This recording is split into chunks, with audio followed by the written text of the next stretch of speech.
नमस्कार मित्रांनो.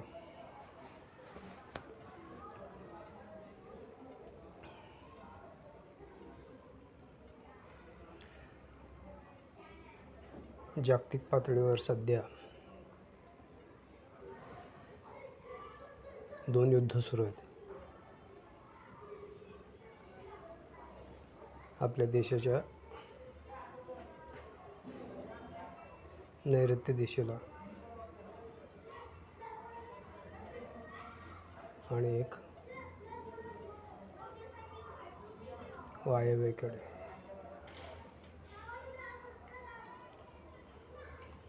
Russia Ukraine युद्ध एक आहे, दुसरं हमास इस्रायल. मी पॅलेस्टाईन म्हणत नाही, हमास इस्रायल.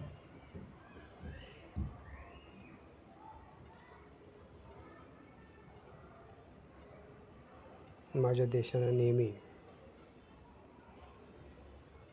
आतंकवादाचं खंडन केलेलं आहे.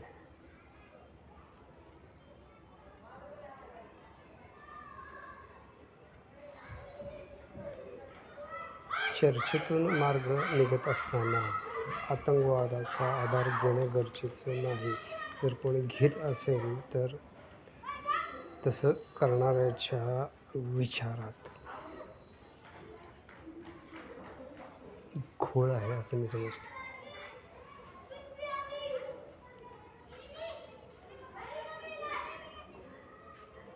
चर्चेत सहभाग करून घेणे इतपत पात्रता निर्माण करून घेणं ही ज्या त्या देशाची जबाबदारी आहे. त्याचे नागरिक सुशिक्षित होतील, काही त्यांच्यातले तज्ज्ञ माणसं, हुशार माणसं ते त्यांची बाजू मांडण्यास सक्षम बनतील याची काळजी प्रत्येक देशानं घेणं गरजेचं आहे. त्यासाठी जागतिक पातळीवर मदत उपलब्ध असते. ती मदत त्यांना वेळोवेळी मिळत राहते. त्याचा सदुपयोग करणं गरजेचं आहे. कित्येक राष्ट्र मदत घेत राहतात वेगवेगळ्या कारणासाठी, पण त्यांचे जे राज्यकर्ते आहेत ते राजकारण पैसे जमा करण्यासाठीच करत असल्या कारणानं तो पैसा योग्य ठिकाणी पोचत नसल्या कारणानं तिथले नागरिक म्हणावे तितके शिक्षित होत नाहीत आणि त्यांचं वागणं सुशिक्षित असत नाही. नुसतं शिक्षित झालेले खूप असतील, पण त्या शिक्षणाचा त्यांच्या जीवनावर, त्यांच्या आजूबाजूच्या वातावरणावर, आजूबाजूला वावरत असणाऱ्या व्यक्तींच्या जीवनावर प्रभाव निर्माण करत असेल, त्यांना ऊर्जा प्रदान करत असेल, तर त्या शिक्षित व्यक्तीला सुशिक्षित म्हणता येतं.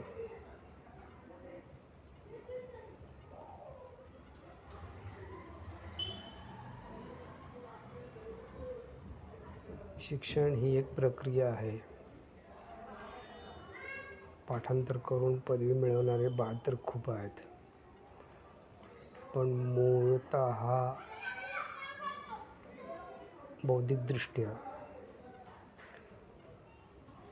सुदृढ असल्या कारणानं जे ज्ञान आत्मसात करतात ते त्यांच्या वागण्यातून इतरांना जाणवतं. ते असतात सुशिक्षित. हा मूलभूत फरक आहे शिक्षित आणि सुशिक्षित मधला.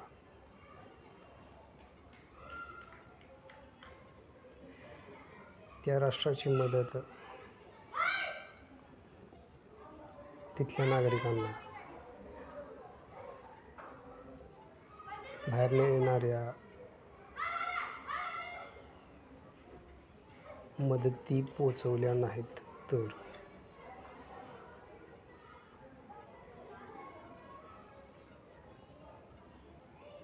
बिकट परिस्थिती उद्भवते. ती परिस्थिती सध्या आपल्या पश्चिमेकडे दिसते. इस्रायल हमासच्या युद्धात हमासने हल्ला केला, पण हमासचे सिव्हिलियन्स त्याखाली रगडले जात आहेत. दोन्हीकडची लहान मुलं, महिला, वयस्क माणसं, निरपराध माणसं इतक्यात बळी जातात.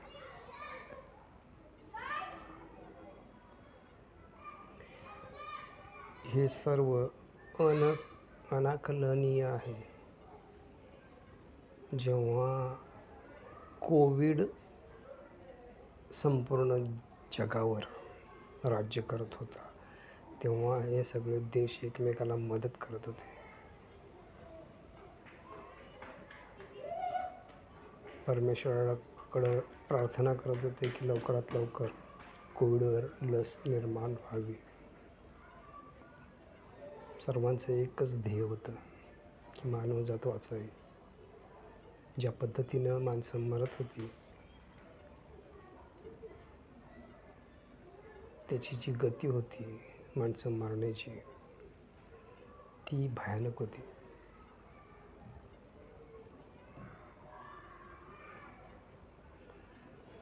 आजाराचा प्रसार अफाट होता. त्याच्यावर तज्ज्ञांचा अभ्यास नसल्या कारणानं त्या आजाराची माहिती कोणाला नव्हती. त्यामुळं कित्येक माणसं घाबरल्यामुळे दगावली.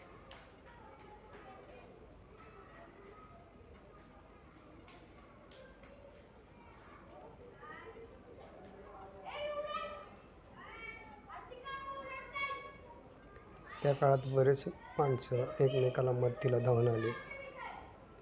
अशी काही युवक होते, व्हॉलंटियर्स झाले, कोविड योद्धा झाले. स्वतःच्या जीवनाची पर्वा न करता जे बाधित रुग्ण आहेत त्यांना वाचवण्यासाठी पुढे आले. ही आहे मानवता. त्यातले कित्येक अशिक्षित असतील,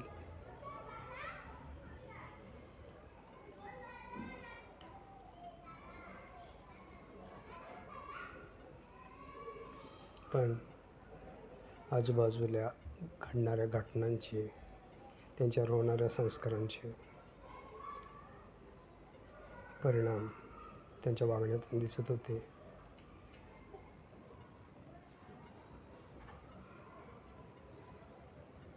बंदोबस्ताला हजर असणारे कित्येक पोलीस कोरोनामुळे दगावले. कित्येक डॉक्टर दगावले.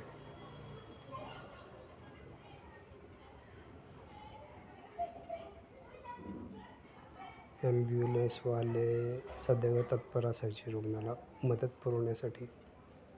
प्रत्येकजण धडपडत होता. शास्त्रज्ञ रात्रंदिवस कोरोनावर लस निर्माण करण्यासाठी अहोरात्र प्रयत्न करत होते आणि त्यात त्यांना अंतिमतः यश आलं.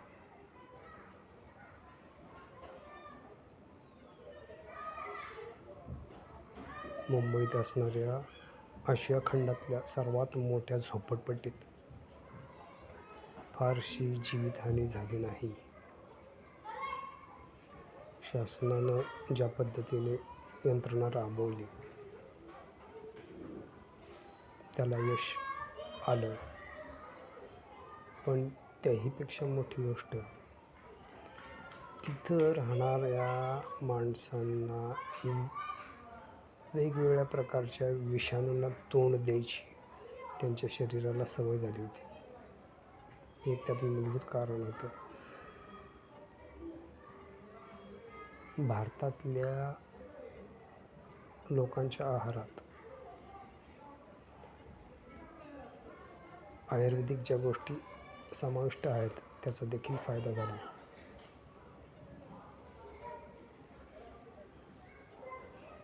अमेरिका, इटली सारख्या देशामध्ये अतोनात जीवितहानी झाली. अमेरिकन माणसाला फक्त स्वच्छतेची सवय असल्याकारणानं, अस्वच्छता फारशी माहीत नसल्याकारणानं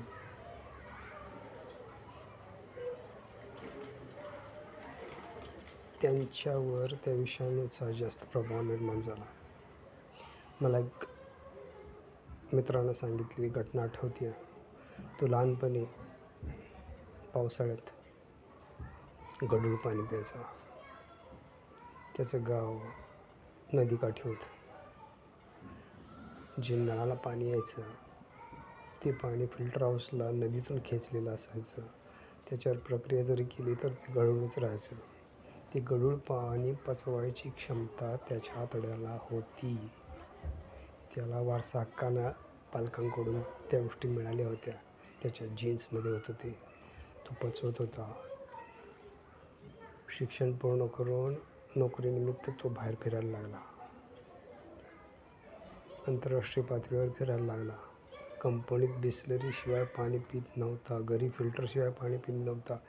एक दिवस गावी गेल्यावर पावसाळ्यात त्याच्या जुन्या आठवणीप्रमाणे त्यानं धाडस केलं. ते गढूळ पाणी पूर्वी पित होतो म्हणून पिला आणि त्याला डायरिया झाला. असं शरीराचं काम असतं. त्याला सदैव स्ट्रॉंग ठेवणं हे ज्याचं त्याचं कर्तव्य असतं.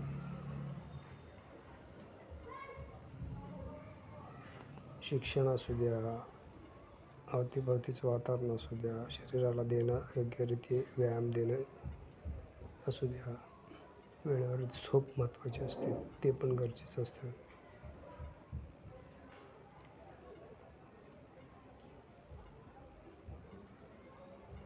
या गोष्टी नागरिकांच्या आचरणात रुजण्यासाठी ज्या त्या सरकारनं प्रयत्न करणं गरजेचं असतं. त्यासाठी आंतरराष्ट्रीय पातळीवर आर्थिक मदत प्रत्येक देशाला आंतरराष्ट्रीय संघटना देत असतात. जसं आपल्याला माहिती आहे, वर्ल्ड हेल्थ ऑर्गनायझेशन WHO यांनी पोलिओसाठी जे कार्य केलं, दरवर्षी पोलिओ डोस जो मुलांना दिला जायचा, आता पोलिओचे रुग्ण जवळपास नष्ट झालेत. या पद्धतीनं जागतिक पातळीवर कार्य घडणं गरजेचं आहे. संपूर्ण देश जगातले हे वसुधैव कुटुंबकम या दृष्टीनं विचार करायला लागले तर आणि तरच पृथ्वी वाचू शकेल. अन्यथा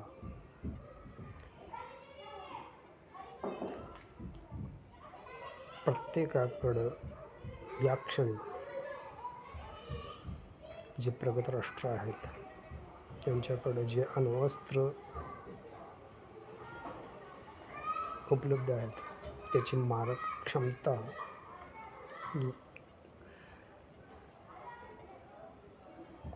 अफाट आहे.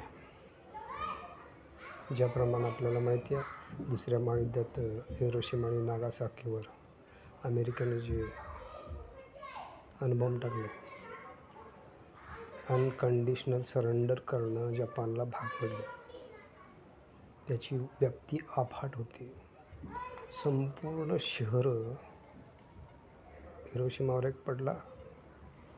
जपानमध्ये असणारं एक शहर आहे हिरोशिमा, तिथे टाकण्यात आला आणि त्यानंतर दुसरा बॉम्ब टाकण्यात आला नागासाकी या दुसऱ्या शहरावर. ती शहरं 2 बॉम्बमध्येच संपूर्णपणे नष्ट झाली. हे अण्वस्त्राची शक्ती आहे. एक जर न्यूक्लिअर बॉम्ब पडला 1 किलोग्रॅमचा, तर त्याची क्षमता आहे, जिथं तो पडतो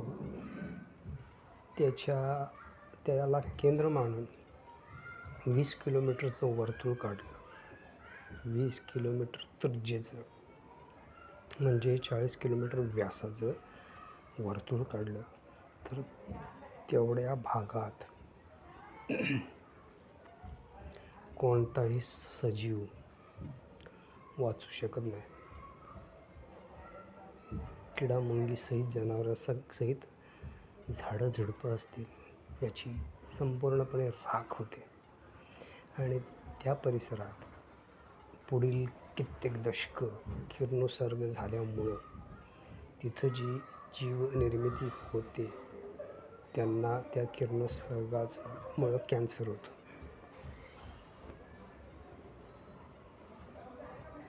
हे कित्येक पिढ्यांना भोगायला लागतं.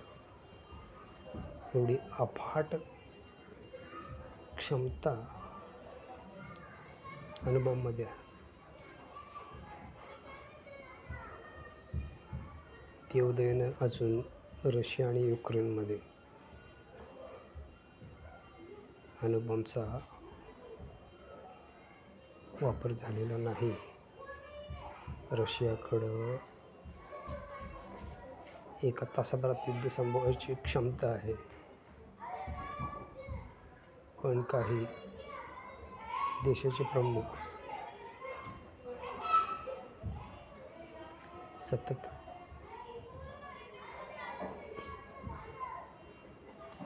रशियाच्या राष्ट्राध्यक्षांच्या संपर्कात राहिल्या कारणानं, विशेषतः वसुधैव कुटुंबकम हा मूलमंत्र मानून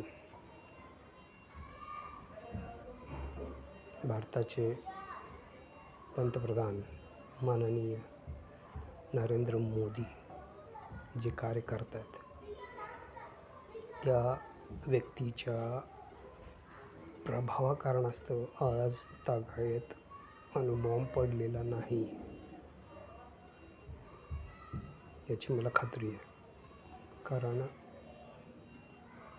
माननीय मोदी युक्रेनच्या झेलेन्स्की असेल किंवा रशियाचे राष्ट्राध्यक्ष असतील यांच्या सतत संपर्कात असल्या कारणानं मध्यस्थी करायचा प्रयत्न त्यांनी केला होता, पण ते यशस्वी झाला नाही. रशियाला पण समजावून सांगण्यात आलं होतं, युक्रेनला पण समजावून सांगण्यात आलं होतं युद्धाचं युग संपलेलं आहे, पण त्यांनी ती मनावर घेतलेलं नाही. युद्ध हा अंतिम पर्याय असूच शकत नाही. अतोनात ऊर्जा खर्च होते. ती ऊर्जा इतर कामासाठी, प्रगतीसाठी खूप मोलाची ठरू शकते.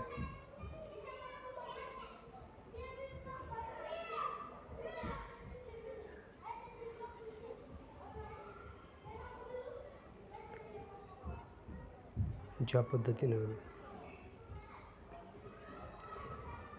हमास अतिरेकी संघटना काही पूर्वग्रह दूषित गोष्टी डोक्यात ठेवून त्याचा बदला घ्यायचा म्हणून इस्रायलवर हल्ला करतात आणि क्रियेला प्रतिक्रिया मिळते. त्या पद्धतीने इस्रायल आता बदला घ्यायचा प्रयत्न करतोय. अन्न संपणार आहे, मानव जात संपून जाईल, पण क्रिया प्रतिक्रिया जर चालत राहिली तर संपूर्ण मानवजात, न्यूक्लिअर वॉर सुरू झालं तर पृथ्वी कमीत कमी 500 वेळा नष्ट होईल इतके अण्वस्त्र पृथ्वीवर सध्या प्रत्येक देशावर पॉईंट केलेले आहेत. एकमेकाच्या देशावर पॉईंट केलेले आहेत. काही जणांच्या समुद्राच्या तळाला असतील, काही जमिनीच्या आत असतील, पण ते आहेत. हे सर्वांनाच माहिती आहे. सगळ्या देशांना जी प्रगत राष्ट्र त्यांच्याकडे ही व्यवस्था आहे.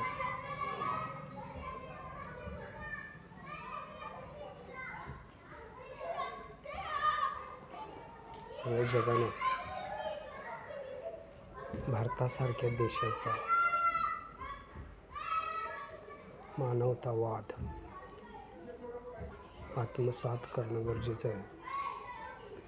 इतक्या भाषा असून, इतके देवदेवता असून, इतक्या जाती असून, इतके धर्म असून कोणताही कलह न होता काही अपवादात्मक गोष्टी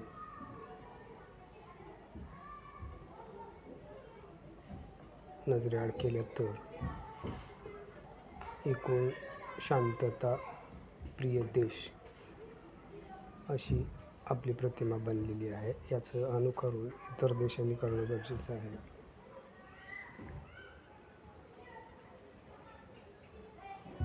सक्सेस मॉडेल इंडिया याचा फायदा इतर जगाने करून घेणं गरजेचं आहे. आपल्या देशामध्ये काही समाज अजून खूप मागासलेला असल्या कारणानं तथाकथित त्यांच्यातले धर्मगुरू त्यांचा गैरफायदा घेतात, त्यांची दिशाभूल करतात. कारण त्यांना दिशाभूल केलेल्या व्यक्तीच्या जीवनात असणाऱ्या व्यक्तींचं किंवा त्या दिशाभूल केलेल्या व्यक्तीचं काय नुकसान होईल याचं काही देणं घेणं नसतं. त्याला फक्त वैयक्तिक फायदा, त्याला त्याची पोझिशन स्ट्रॉंग ठेवायची असते, इतकंच.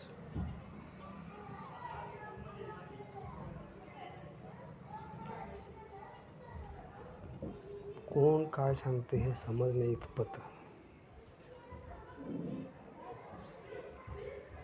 ज्ञान नागरिकांना आत्मसात करणं गरजेचं आहे.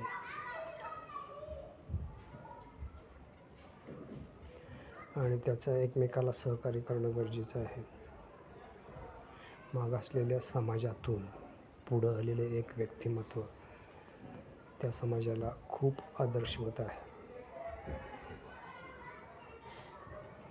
21व्या वर्षी एक मुलगा कलेक्टर झाला. IAS अतिशय अवघड परीक्षा, कोणतीही पार्श्वभूमी नसताना, कोणतंही आर्थिक पाठबळ नसताना, अतिशय गरीब अशिक्षित कुटुंबातून, मागासलेल्या समाजातून प्रबळ इच्छेखातर त्यानं जे प्रयत्न केले ते तुम्ही यूट्यूबवर पाहू शकता. अन्सार शेख, IAS अन्सार शेख वयाच्या 21व्या वर्षी पहिल्या प्रयत्नात, हे सगळ्यात महत्त्वाचं आहे, पहिल्या प्रयत्नात त्यानं कलेक्टर परीक्षा पास केली. 4 प्रयत्नानंतर यश मिळवतात काही लोक, काहींना 2 प्रयत्न लागतात, काही 3 प्रयत्नानंतर पास होतात. पहिल्या प्रयत्नात पास होणारे क्वचितच असतात. त्यापैकी अन्सार शेख. अशी बुद्धिमत्ता असणारी माणसं त्या समाजातून पुढे येणं गरजेचं आहे. त्यांची एकमेकाला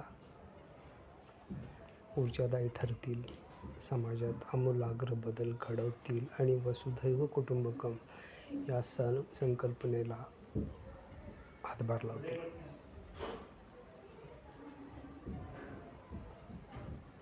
एका व्यक्तीनं विचार मांडून प्रयत्न करून अपेक्षित परिणाम मिळणं कठीण असतं.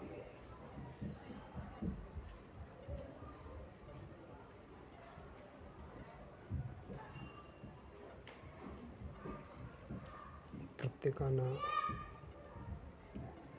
लॉ अबायडिंग सिटिझन, कायद्याचं पालन करणं गरजेचं असतं.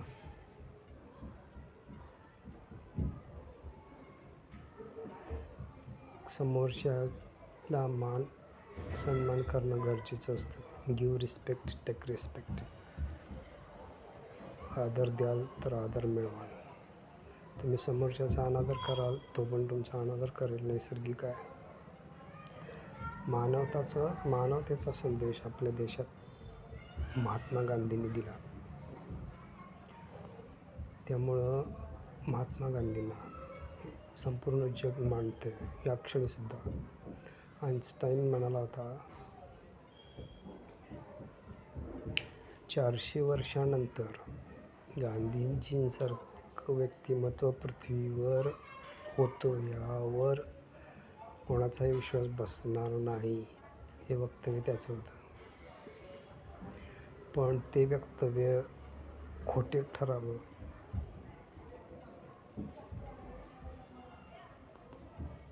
आणि ते खोटं ठरवण्यासाठी आपल्या देशातील नागरिकांनी, नेत्यांनी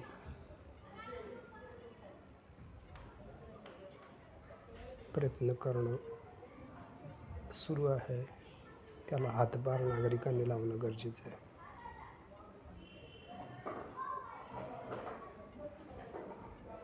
आपण निवडून दिलेले नेते, ज्यांच्या हाती देशाचे सूत्र आहेत, परराष्ट्र मंत्री असतील, पंतप्रधान असतील,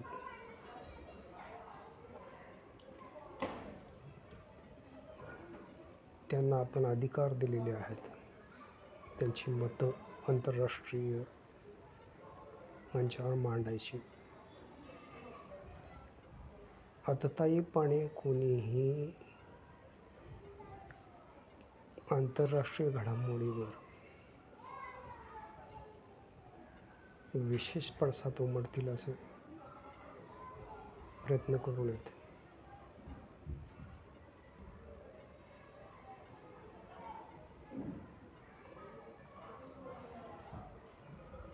आणि आत्तापर्यंत तरी अलीगढ युनिव्हर्सिटीमध्ये घडलेली घटना सोडली तर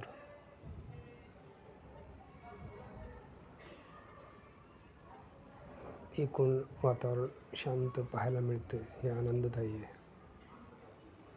अलीकडे विद्यापीठातले काही स्कॉलर असतील, विद्यार्थी, त्यांनी भावनेच्या भरात त्यांना कोणीतरी तशा पद्धतीने जहाल बनवण्याचा प्रयत्न केल्या कारणानं, त्यांच्या पाठीशी तितका अनुभव नसल्या कारणानं ते भावनेच्या भरात बोलून गेले असतील. पण त्याला मेजर गौरव आर्या यांनी यूट्यूबवर त्यांच्या असणाऱ्या द चाणक्य डायलॉग्स या चॅनलच्या माध्यमातून उत्तर दिलेलं आहे. आणि त्यांचं म्हणणं मला योग्य वाटतं.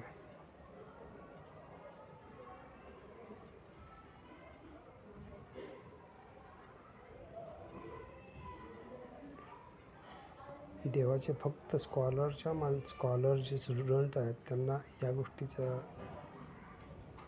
अभ्यासानंतर अंदाज येणं गरजेचं आहे. देवाची फक्त नावं वेगवेगळी आहेत. आपण फक्त वेगवेगळ्या नावानं संबोधतो.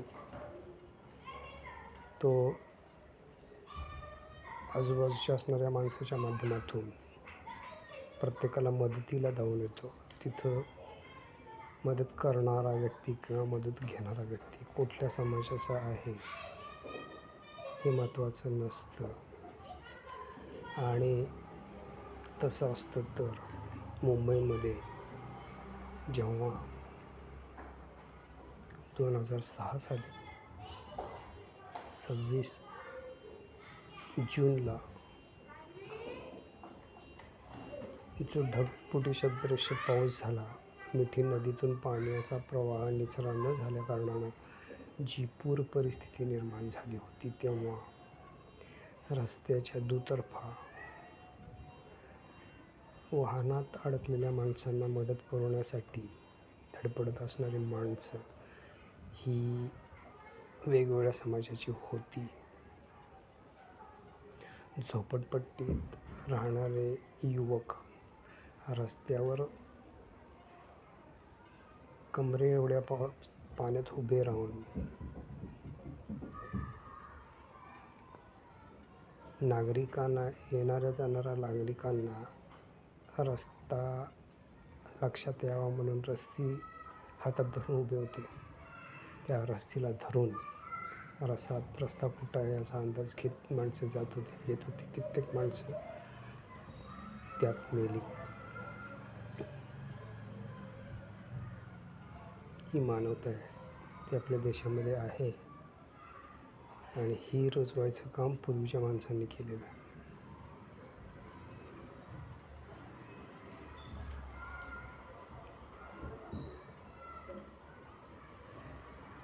नेता खूप महत्त्वाचा असतो.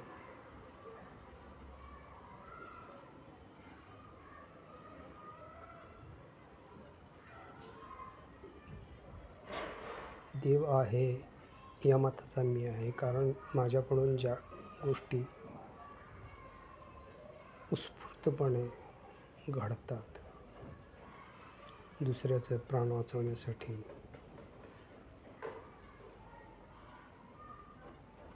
त्याच्या आधारे मी हे वक्तव्य करतोय.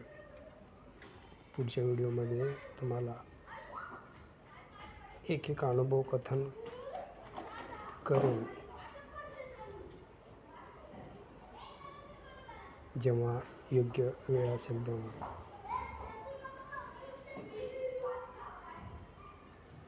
कारण त्याचं कथन मी या व्हिडिओत नाही करू शकत, कारण साधारण तो एक स्वतंत्र व्हिडिओ होईल, प्रत्येक अनुभव.